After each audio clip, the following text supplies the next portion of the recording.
Good evening, everybody. Thanks for coming. I'd like to give a special shout out to my wife, Beth, and also my prospecting partner, Dave Halverson, who's sitting in the back there. He's been a good and reliable safety buddy, and I'll be talking about safety buddies when you're out in the backcountry prospecting. So, rock hounding. It's a lifelong passion, collecting, learning, adventures, and occasional treasures. I make high note of the word occasional treasures. What's the purpose of my group? My group is Ramona Rocks and Minerals. Ulterior motive, I wanted to contact residents in Ramona and the surrounding area to let them know that there is the possibility on some properties of old gem claims. And being a collector and a hobbyist, I'd like to not only see some of these spots opened up so that we could dig, but more importantly, that we can pass that legacy of rock collecting on to our kids and our grandkids. As many of you are aware, being hunters and sportsmen, as we move forward in time, the government keeps restricting our ability to hunt or collect or anything on any of the public lands. More and more of it's being protected and marked as off-site from anybody being able to go on and collect.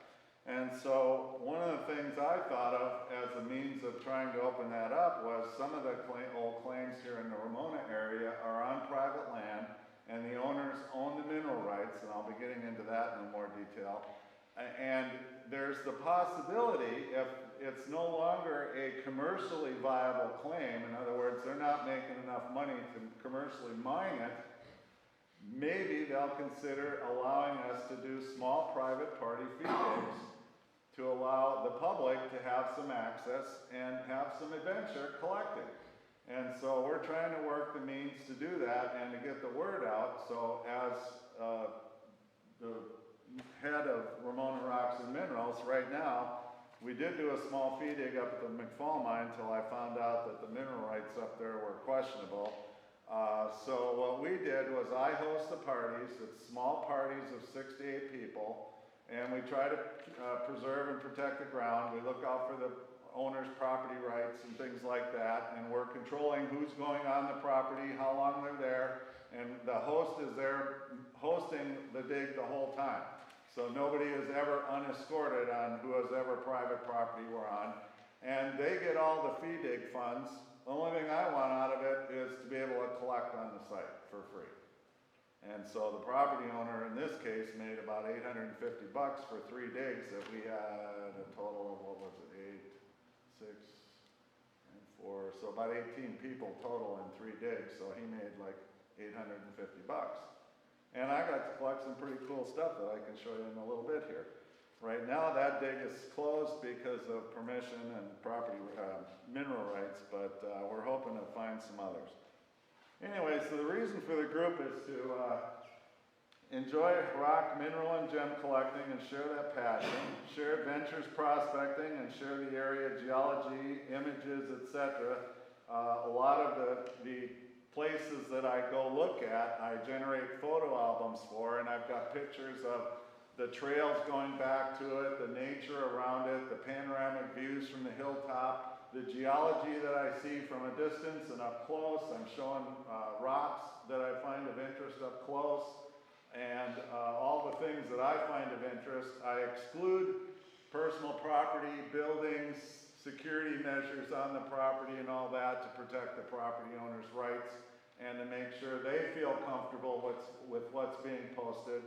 They get the right to name the photo album. If they've got a fancy name they want to give it, more power to them. And some of them are actually really proud to do it. And it also, there's a lot of older gals that are in the group that don't have the physical means to go out hiking and join me on any prospecting. And there's been at least 3 or 4 of these older gals, I say older, I'm older too, I'm 69, so don't laugh too hard, that I really enjoy it because the photos albums help them feel like they were part of the trip.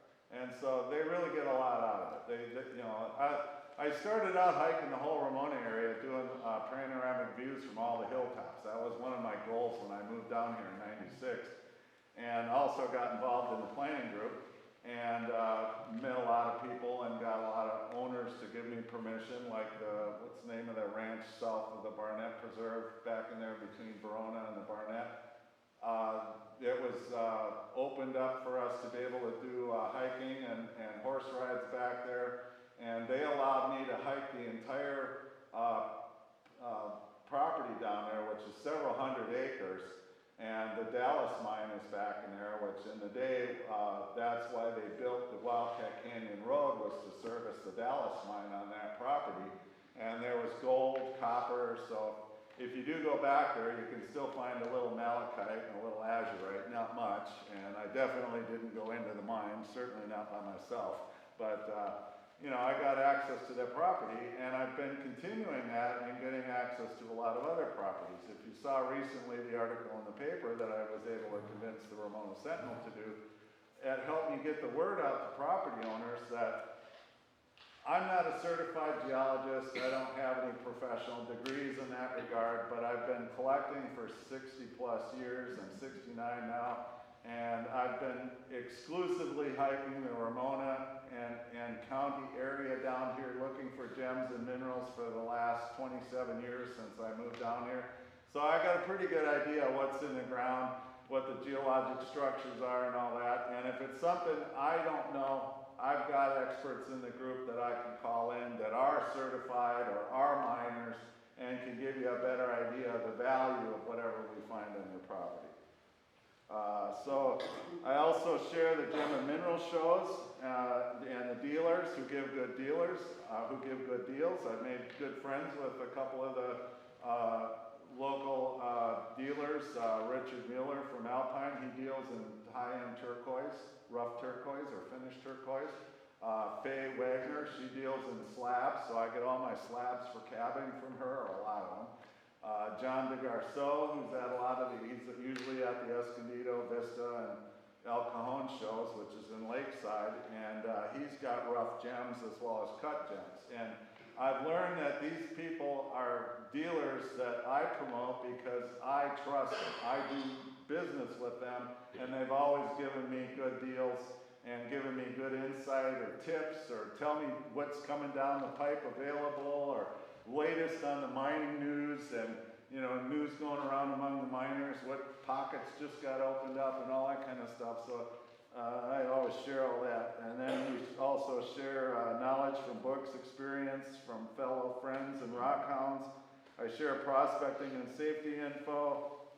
We try to work local fee dig ventures and inform the group of any digs in the area, including promoting Jeff's mine up at the Ocean View. Jeff Swanger has become a good friend, and I promote his mine regularly. I've been up there digging a few times. About the time I founded the group, I got Jeff to join shortly thereafter, and then my dad passed away, and so I wasn't posting for a few days and mentioned that on the site, and next thing I know, Jeff invited me up for a day with the dig crew, which for me, that was a real thrill. So, you know, to actually go in the mine and dig with the guys, that was a pretty awesome adventure. So as I mentioned, I'm working preliminary property geology evaluations for owners that are looking for any minerals of value for the property owners. I only disclose publicly after I get permission. This is a free service, and if I find anything that looks significant, I will help them get in touch with experts that can give them a better estimate of what they've got on their property, and they're welcome to do whatever they want. They can decide to do nothing. They can decide to contact the miners directly and work it with them and the regulation agencies to do a commercial level dig, or if you want, the lesser alternative, although greater for us, is to allow, again, small private party fee digs, completely hosted, liability releases are signed and handed to the owner along with whatever cash I collect for the fee digs. I don't make anything, I'm strictly doing it so I can collect and open this up for others to. It's really fun to bring the kids along. It bothers me that the kids of tomorrow won't have access to a lot of these resources and the freedom to explore in our backcountry like we had as kids. Okay, area geology. So what's unique about our area? Well, we are in what's called the Southern California Granitic Batholith. It's an intrusive igneous type of rock. Now what does that mean? So,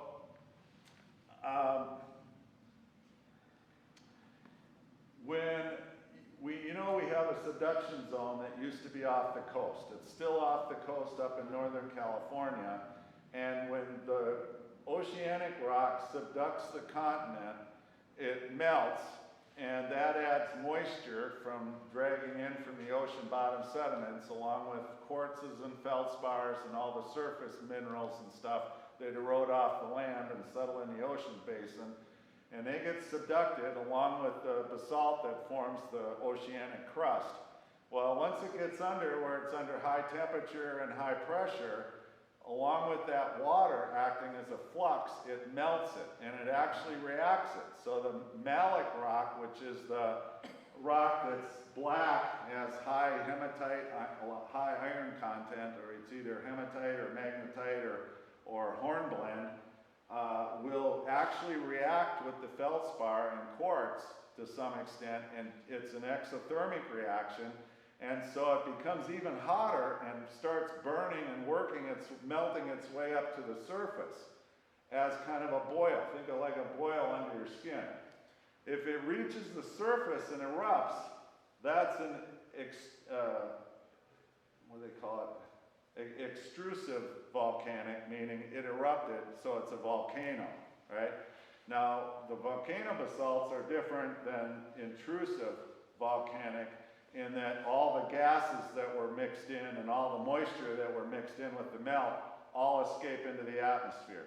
So the rock changes composition once it erupts from the surface and is exposed to above the ground. Intrusive igneous means it's solidified before it melted its way through the crust. And if you look around our horizon, you see like Cuyamaca and Mount Gower, Iron Mountain. They're all kind of dome-shaped. Well, that's why they're dome-shaped, because it's that granitic pluton melting its way through the upper crust to try to get to the surface. And so this granite then, being a mix of three elements, and I have a small piece here. You've got the black hematite, magnetite, or hornblende, whichever it is, plus you've got white or pink feldspar, and then also kind of grayish, semi-transparent quartz. That's a typical granite. If one of those constituents has less, it's a granodorite. And one of the most famous granodorites in our area is Mount Woodson. It actually has its own name, Mount Woodson granodorite. It's got a high concentration of quartz and feldspar and very little of the black malic mineral, hematite or magnetite or hornblende. And so one interesting thing about that is because it's so high in quartz, it gets a real nice shiny polish on the outside, which isn't typical of granites. And in moonlit nights, it picks up that moonlight and starlight and actually reflects it out, so the rocks up on the mountain there seem to almost glow in the dark at night. Another thing that forms is diorite, which is this black and white, almost looks like salt and pepper. And that's a constituent of the granite, but it's more of the malic concentrated. And if you look around our area, especially like in the south of the estates, north of the estates, and around 78 and Old Julian, the granites are not just normal granites like that, but they've got swirls and bands and alterations of this diorite and tonalite, as it's called, which is high in feldspar and quartz. So our intrusive igneous is a range of things ranging from granite to granodorite to dorite to the tonalite, which is what they find the gems in. And you'll see that in a lot of pictures. I've got one that'll come up in a little while where it shows them all mixed together with banding and the pressures. It's kind of like silicone. It stretches and pulls and all that. So that makes it kind of unusual. What other kind of rocks do we have? Well, there's the Poway conglomerates, and that was formed by a volcano that was down in Mexico. And 25 million years ago, our landmass was down in Mexico, about 125 miles south.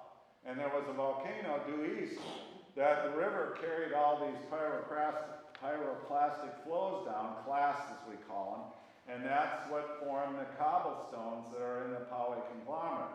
So they came down the old Ballina River Canyon along with placer gold.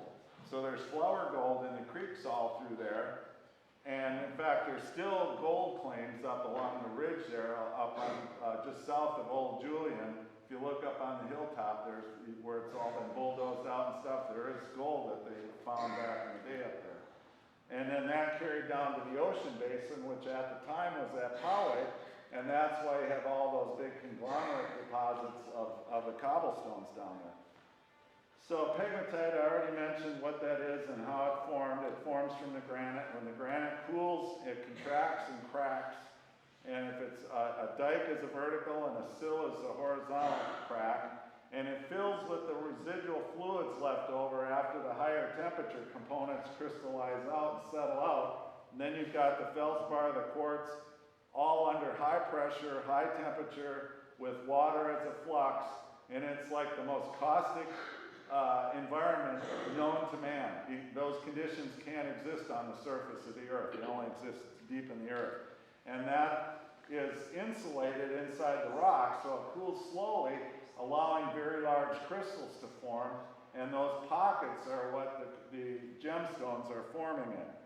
Now, what are some of the Ramona area minerals of note? There's gossular garnets, variety hessonite, that we found down at the McFall mine, along with epidote. I've got some examples of those here. We mostly see black tourmaline schorl like this, that you see here in the tonalite. And up in the northern area, up by the Little 3 mine, it's just off Old Julian Road, and further north up into Rincon, Pala, Mesa Grande, they're finding green tourmaline, blue tourmaline, and a few other colors, bicolor tourmaline, etc. Ramona area mines of note. The Little 3 mine that I just mentioned out on Old Julian. The Dallas mine that's down on the ranch down north of Verona. The San Vicente mine, which is at the north of the estates by Ryland Homes, where the water tower is on that little hill on the north end. There's an old copper mine, and it has some gold in it as well, but there's one there. And then, as I mentioned, there's gold claims all around the area. In fact, if you look on some of the tools for looking at up old mines and claims and stuff, most of them are all gold claims. And then, as I just mentioned, the McFall mine, which is part of the historical record, actually. This was a geology report done by the state of California in 1905, and McFall mine is prominently mentioned in here, more so than any other site in Southern California. I was kind of surprised to see that. So, resources for prospecting. Okay, so you can see here some of the books I use. Some of them are better than others. This one here, Jeff Swanger from the Ocean View turned me on to. It's by Fred Reinerson. He's one of the first prospectors that helped find the Himalaya, the San Diego mine, and a lot of the gem mines here in Southern California, and opened up the claims and worked a lot of them for decades down here.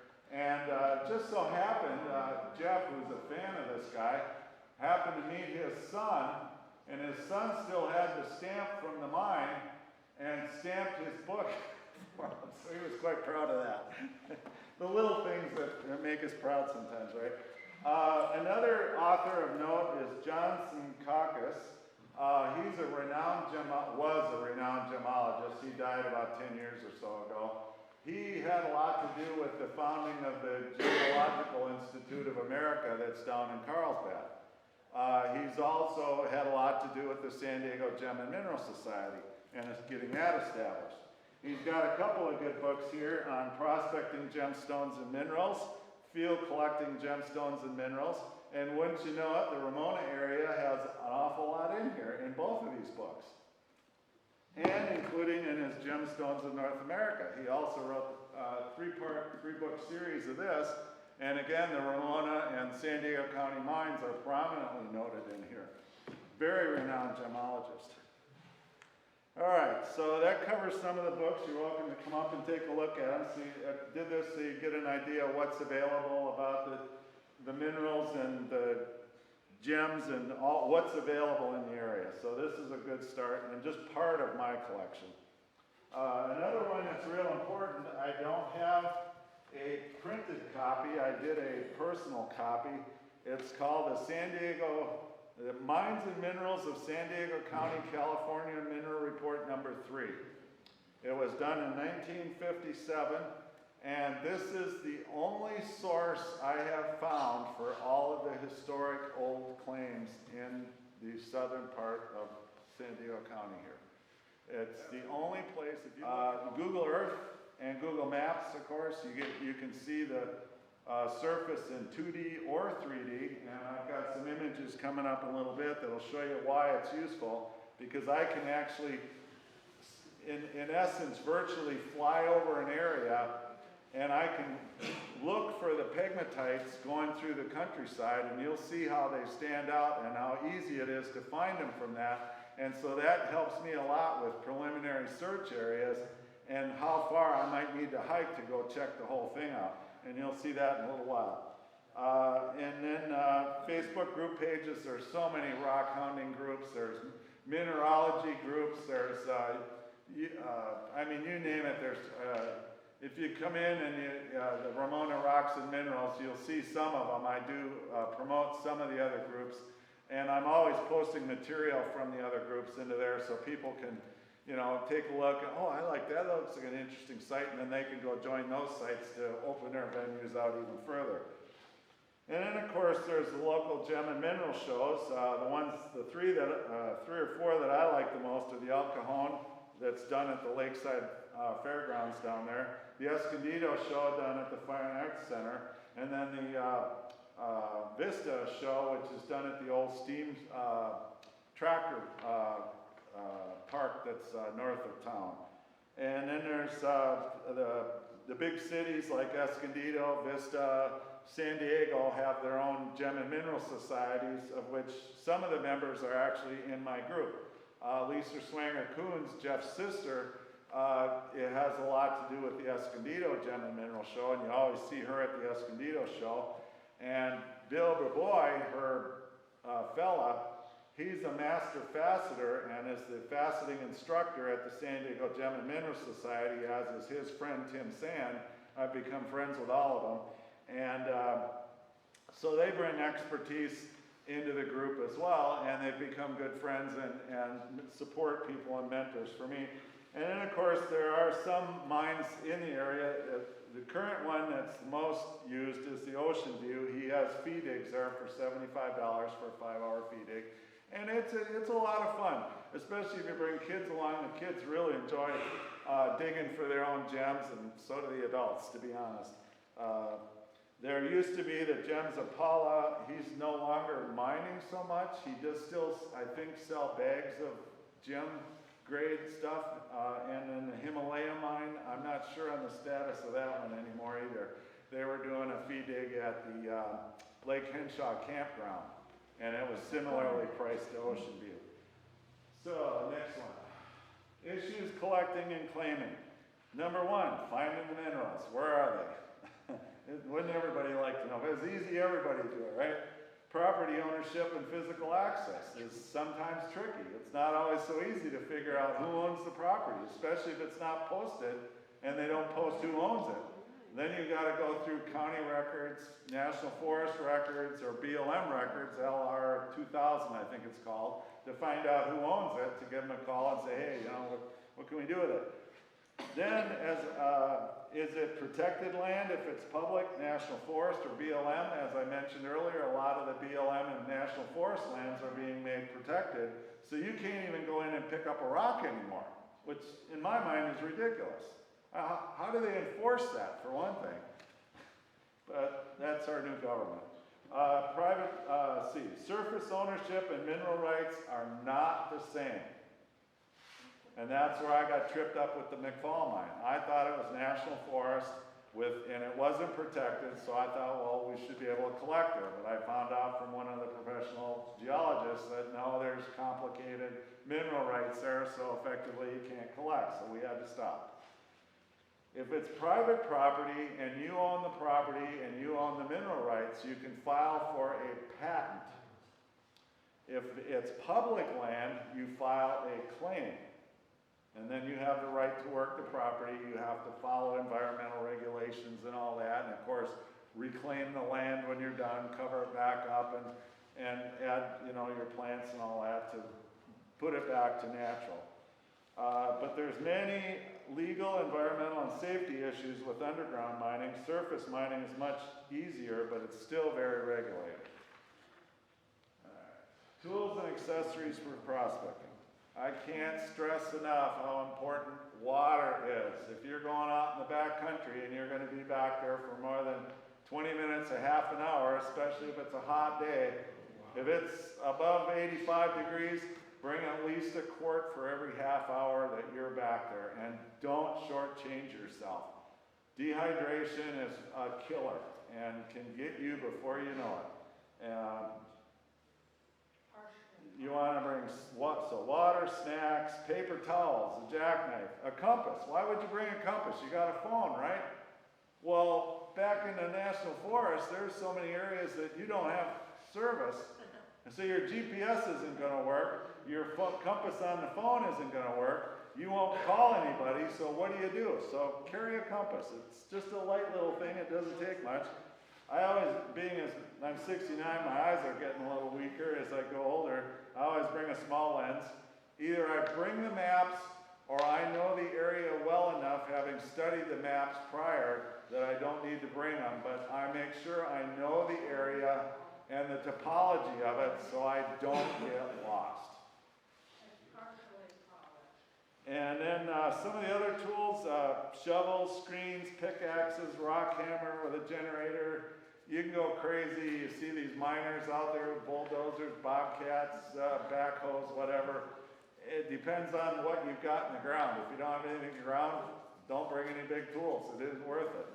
Most of the time, I don't even carry my rock hammer because it weighs too much. If I'm hiking back 10 miles each way, I don't want to carry any more weight than I have to. Carrying the water's a lot. So I generally carry pretty lightweight. I do have a hiking stick I always carry with me because it's good for snakes.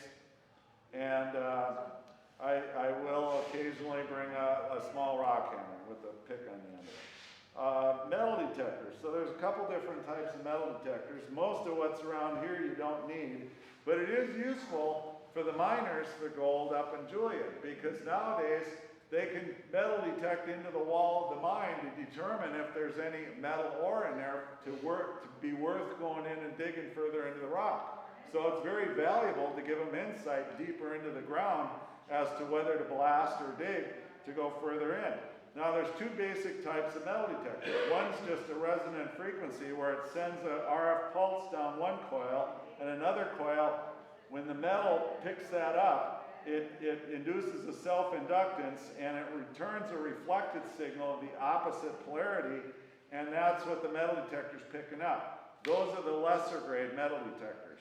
The good ones are called pulse induction metal detectors, so they send a high current pulse through the wire coil to induce a pulse strong magnetic field, and again that induces the metal to produce an eddy current, which produces a field that comes back up and is picked up by the detector.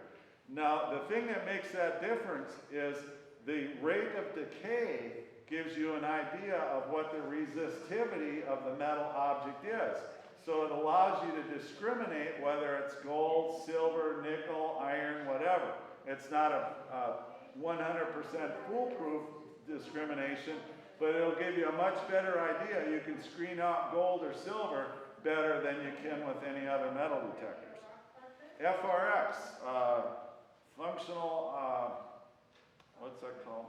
And what that is every element has an X-ray spectral response. So if you shine an X-ray beam at any material, it will reflect X-rays or gamma light rays, ultraviolet rays or whatever, with a frequency specific to the type of material that's being impinged on by the X-rays. So every element, and usually it's magnesium element 22 or higher. So if you ever watch Aussie gold hunters or any of them, when they take their gold in to have it assayed, in the old days they do an assay, which was you reduce it and you heat it up and you purify the gold and you reduce all the other elements, impurities, and then you still have to test it to determine what's the percentage of gold in order to get paid for that. They're only going to pay you for the percentage of gold that's actually there. Well, the FRX will tell you with one click, it will tell you what elements are there and in what percentage. So if you ever watch Aussie gold hunters, they'll bring in their gold and they'll click on it and, oh, you got 98% gold or you got 60% gold, and so they ratio the payment to pay them for what gold is actually in the material. And then of course, as I said, you want to do your pre-trip research, and as important as anything else, and I pointed out my buddy Dave earlier, is my safety buddy. I highly recommend having a safety buddy if you're going deep into the backcountry. It's just a good idea. Okay, next one. Okay, rock collection. So, what are you going to put it in? A lot of the rocks, if they're just sitting out, if it's a pretty crystal or something, and it's easy to dust off, and it's not intricate, you might just stick it on a bookshelf or a mantle and show it off, right? And every once in a while you just go dust it. Well, some of these minerals have real fine hair-like crystals, and you get dust in there. Or if it's like it's copper sulfate. I have trouble pronouncing the mineral name of it. Calcinate. Forgive me. It dissolves, obviously, because your copper sulfate will all dissolve and go down the sink. So I have some wood storage cabinets that I put all mine in. That keeps them dust free and keeps them all organized and keeps them from scratching each other, etc., etc. So how everybody displays theirs, it's all by personal choice and income level, right? How much you want to pay for that. Some of the other tools is probably the first purchase of anybody rock collecting is a tumbler. Is an easy way to polish rocks. But they're always round and oblong shapes and you can't do much with them, right? So I ended up finally buying a small rock saw. I've got a 10-inch rock saw and a 6-inch trim saw that I use for my cab work. And then I also got a cab machine and as well purchased a small facet machine at a decent price. So I'm able to do cabs and a little bit of gemstones. And then you can get the hand-powered polishers and things and go crazy on all that. All right, next picture. So now we're going to get into the maps. Oh, yeah, I'm sorry. I didn't add that. So the gem shows are a great place to find rocks and minerals. I added a couple pages. Sorry about that. Not available for collecting locally. Get to know your dealers and how reputable they are. And you can work, some of them are good friends of mine now. I've developed a relationship with them, and they tell me when there's deals. Hey, Faye, I'm looking for this. Can you help me find it? They're the ones going to Tucson and Quartzsite all the time and know all the other dealers, and they can find me deals and stuff I can't find myself. And it's just adds to the enhancement of having more friends that you can do stuff with.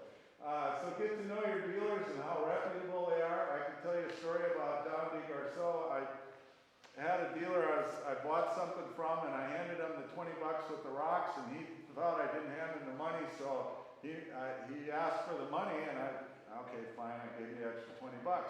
Well, I got so flustered, I left the package of gem sugilite that I bought from John Garceau, and also a piece of blue indicolite. It was a nice sized chunk. I paid like $120. Well, I left it at the dealer's table.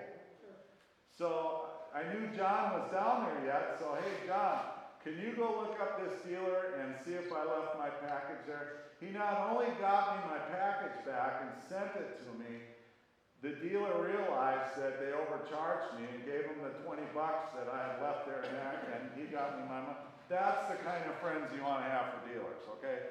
Really honest. And you can, hold on back a little bit, you can work deals with them, get the latest news of local claims, mines, and what's available.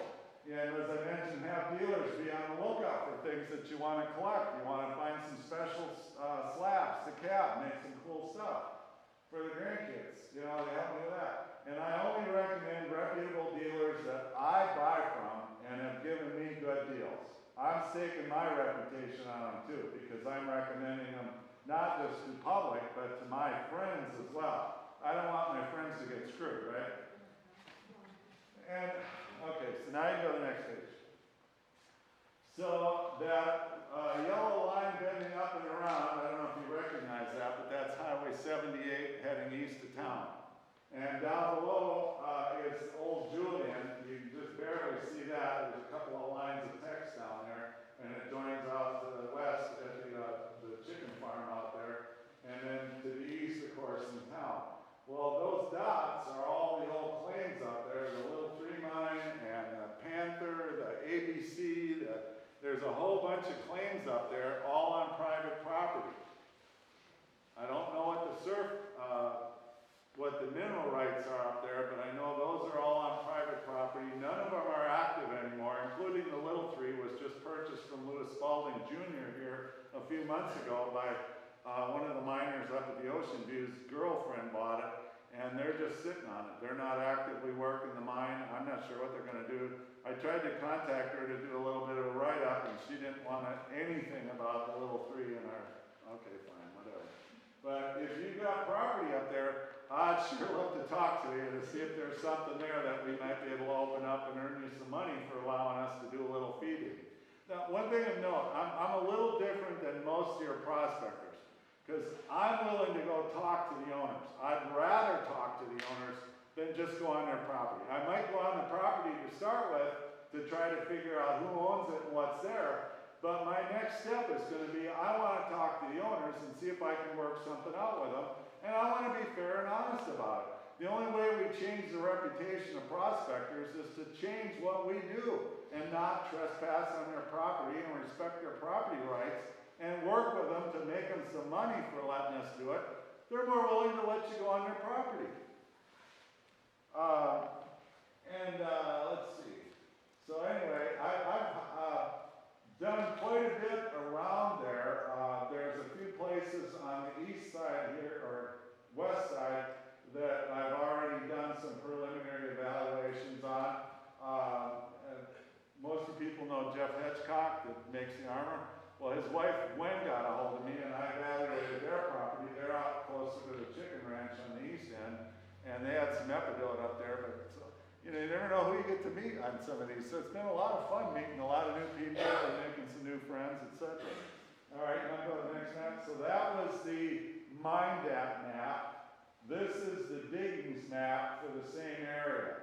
And you'll notice the claims show lots, and you click on them, and same thing with the MineDAP. If you click on the little crosshatch or the rock hammer symbol for mining, it'll tell you the claim, try to tell you what information they have on ownership and what was there, gold or gems or what have you. And then, so that's the diggings. And the next one is the diggings earth view. And if you look, although it's a little hard to read, some of the claims are actually labeled on there, but that is the same area of Ramona. I tried to match it as best I could. But Little Tree Mine, is that one right? The lower middle? It's a little hard to see on there, I understand. But so that's what's available on the diggings. And then the next one is on the left-hand side is a typical topographic and geology map, which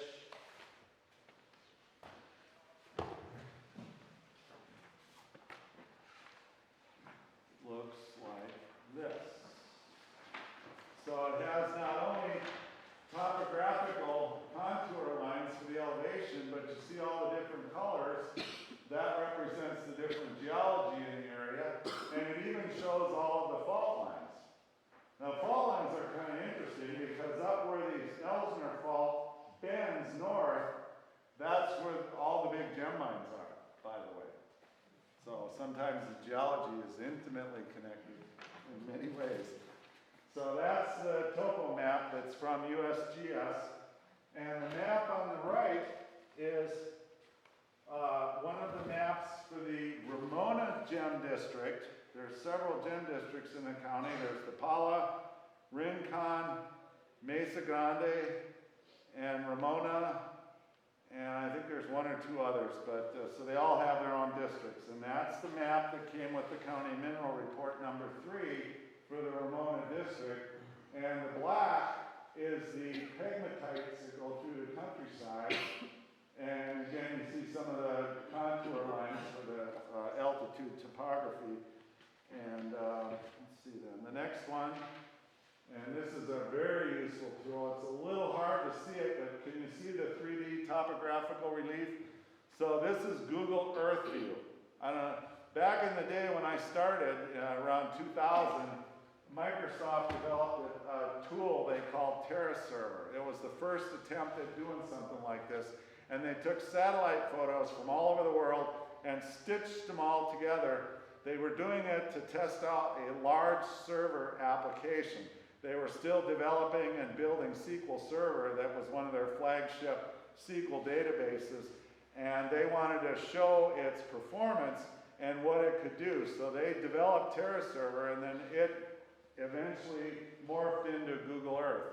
Now there's 2 versions of Google Earth. One is Google Earth with topographical information. And it's got a plugin that will give, you can turn the topography lines on or off. But what's useful about it is you get the 3D view, so you know what the countryside looks like before you go back to it. And it's a little hard to tell. I don't know if I've got any means of pointing up there.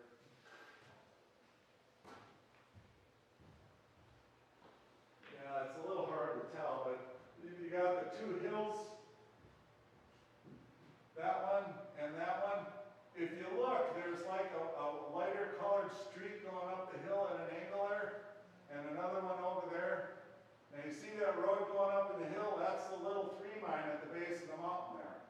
And those white streaks are the pegmatite dikes that go through the countryside. So if you zoom in on that on Google Earth, you can see those white bands that represent the pegmatites in the back country. And of course the pegmatites, that's where you're looking for the gems, right? So that helps me find where the pegmatites are and gives me an idea where to go look. And then the next one is the geology map of the Ramona area that I just showed you. It sometimes has mine information on it, and most of the time not, but it's mainly topographical and geologic information on there, as well as the surface roads and things like that. That's helpful to some extent. And then the next one is the map, the big map that came with the county mineral report number 3. Now, where that one's important, I mentioned how it has all the old claims. Well, if you go into the book, every dot that has a number on it is listed in the county mineral report number 3 to tell you what claim it is, what's there, and what it is by the old coordinates. Northeast corner of the southwest quadrant, blah, blah, blah. You know how they used to do it on the old land plots, here. Near center of south half, southeast quarter, section 15, T9S, R2W, SBM, Paula District, a little more than a mile and a half north of Paula, high on the south slope of Queen Mountain. That's the White Cloud mine. Mine number 1. As I said, it's important because most of the active claims you don't want to go on. I'm looking for the old claims that have been not worked for 50 or more years that nobody's aware of and nobody's doing anything with. Those are the ones I want to listen. And let's see then. All right, next page. So I mentioned how the dikes, the pegmatites form in the dikes in the hillside. There's an example on the right of a dike, a couple of dikes that are in the mountain and how they outcrop on the hill. And so from that you can get an idea how that pegmatite is going up the hillside. You're seeing the outer exposure of that branch of the dike exposed on the surface. And then over on the right is the pegmatite family from Paula. That's Hilliard Hill up there by where the Ocean View mine is. So that gives you an idea of the kind of banding of the pegmatites that are in that mountain. And they're finding a lot of stuff up there yet. So now you get to the next page. Now on the right are what some of the dikes look like. And we see a lot of the thin pegmatites around here. Like if you drive down down 78 and you look at the granite on the hillside as you go around the big bend of the valley, you'll see those white streaks through there. Well, it's feldspar quartz. It's maybe, inches to a few feet thick, but there's no coarse crystallization. It's just a mix of feldspar and granite or quartz rather, with fine crystal structure. It isn't the big developed crystals like you see in the gem pocket. The next one down is a more complex dike, and it has banding. And then the next one down, you see the triangle black dots. That's the crystallization zone. So usually the tonalite is where they find the gemstones. That's the inner area of the dike. Just outside of that is this called graphic granite, which has got kind of a mottled intercrystalline growth of feldspar and quartz. It's very distinctive. This marks the outer boundary of the gem pegmatite. And then when you do get a gem pocket, you'll notice up at the top the black shoral crystals. They start from a growth center and they form a splay of crystals, all joined to a common growth center. And then they grow down and form these bigger crystals. And then some of the other minerals will crystallize and fall out, and the pockets are filled with clay and usually quite a mess to go clean up, but that's what a typical gem pegmatite pocket looks like. And then the next page is how to identify rocks. So there's several basic types of rocks. There's the sedimentary rocks, metamorphic rocks, which the sediments get heated and put under pressure. They turn into a harder rock. That's metamorphosis. And then there's the igneous extrusive rocks, which are the volcanic rocks, and the igneous intrusive rocks that are the pegmatites and the southern granitic batholith that we have here. And then the next picture, this is one of the hillsides on the east part of town, and you see those white rocks going up the hillside. That's a pegmatite outcrop going all the way up. It actually goes up the hill to the top, over the top, and back about another mile or mile and a half. And it all got exposed in the burn back there. But it's beautiful pegmatite. It's a nice tourmaline up to 1 inch in diameter. Didn't find anything gem grade up there, but it was a nice hike up there. And a great day to do it. It was beautiful up there. And you can see all the geology. In some places where the pegmatite had nice crystals right on the surface, the fire got so hot it actually popped some of the tourmaline crystals out of the rock, and you could find them laying on the ground right next to the boulders. And then the next picture, I mentioned how the granites get rather complex here. You can see some of the banding and layering. That's about a 2-foot wide picture. And you can see the banding of the tonalite and feldspars with the diorite being the black white salt pepper that's high in iron minerals, and the granite, which has more feldspar and quartz in it, and then the tonalite or graphic granite, which is mostly feldspar and quartz. And you see that kind of stuff all over the estates and all over north of town, east of town. That's the stuff that generates the pegmatites, is that action right there. So that's very common. And then, of course, you have the xenoliths.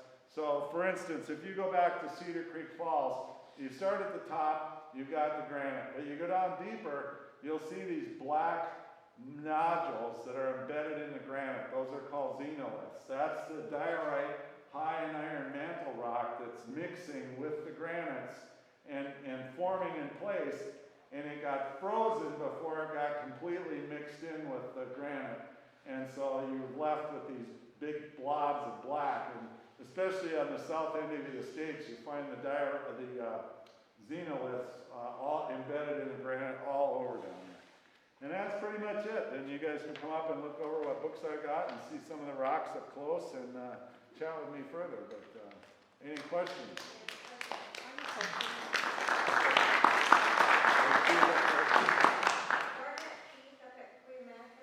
Beautiful place. Is it called Garnet Peak because they find garnet there? Yes and no. There are 2 garnet outcrops a little bit in from the road. I'd have to show you on the maps. We went up and looked, and sadly I didn't find any garnets. But I didn't get to the 2 spots I focused on going up to Garnet Peak the first time. And I gotta say, that's a power spot. I love that spot. I do wanna go back up there on those two spots where the Garnet's claims were, and I'm gonna explore that some more, so stay tuned. Other question, are you familiar with the crystal mine going out by Black Canyon? By where? The crystal mine that used to be out at Black Canyon many years ago? Anybody here familiar with it? Are you talking the Rose Quartz mine? It's a crystal mine, and if you hike up in there, there's still crystals there. Well, yeah, that's the pigmatites, they're all over. I mean, that's what we're looking for. I don't know that's one specifically unless I get more information about it. We can talk later. I want to know, what's the coolest rock you found in Ramona? I don't want to know where you found it, but I would like to know, like a gemstone, or, you know. I've got some garnets. I have found one tiny little green albite, green tourmaline is also called albite. I found one crystal about that long and about 1/8 of an inch in diameter. Out at, if you go out Old Julian, and there's that bend around, and then the vineyard on the back end of it, well, there's a concrete road that goes to the left, Old Julian Way, that goes up a hill. That's the road back into the Little Three mine. Well, that little hill you go up and over, just after you come off the highway, is a pegmatite that you're driving up and over, and it's got spessartine garnets, little red garnets in it, and it also has albite there. So that's, and there is a claim on that property just to the left of the driveway in that guy's yard right there. And that's the west end, or the east end of the Ramona Gem District. But the Little Three is up against the hill there, and as I said, currently isn't being worked. Anything else? I live up on the Verona Mesa there, and there's a road called Garnet Mine Road. Yes. Is there a Garnet Mine up there? Yes, there is. The McFall mine. Yeah. It's a historic mine. Unfortunately, we're not allowed to collect there anymore. I did do 3 digs up there, but then I found out it wasn't legal, so we stopped doing it. Interesting story. So the gal that lives on the end of that road before it turns to go out, come out on Verona Mesa and go north of Indian Head Mountain there, they've got the farmhouse there on the left as you go to the end of Gem Line Road. And she asked me to come back and look around because she'd seen some stuff. And of course, it's only half a mile from the McFall Garnet mine, just down the hill a little bit. And I went up there, and there's altered granite like this that has garnets. In fact, this is from up there that is just loaded with garnets. They're poor quality garnets, but there's a little bit of a hill there just on the east side of Indian Head at the end of that road. And somebody's got a trailer up there now, so you have to ask permission to go up there. When we went, there was nobody there. But you go to the top of that hill, it is so covered with loose garnets, it's like walking on ball bearings. They're just so numerous. They literally cover the ground. And when you get off the hilltop and you get on the hillside, all I could do to stay on my feet because they were sliding out from under me on all those garnet balls. Just tons of them out there. And then south of the McFall mine, between the estates and the McFall mine up at the top of the ridge, there's epidote, massive epidote like this and this that I'm finding all over up there. I actually slabbed some of this, although I had to treat it with Opticon 224 to stabilize it. It's an epoxy. It soaks into the rock and holds it together. And I'm trying to cap some of it right now. We didn't find any crystals of epidote big enough to facet, and Bill Bourbeau and I both tried really hard. He really wanted to facet some epidote. And then the garnets, like here's a chunk of massive garnet. You can see I polished a couple of faces of it just to show that it was garnet. And I've got some other examples of it behind here, which I'll bring out once you guys come up and see it. And unfortunately, the reason the mine wasn't valuable and productive is the garnets are cloudy. They've got a lot of occlusions in them, and they fracture. They're just full of fractures. And when you try to facet them, they just crumble on you on the facet wheel. So I tried, and it just wasn't worth it. So I have cabbed a few, they make some nice cabs, and I've made a few tie tacks out of them, and that's about it.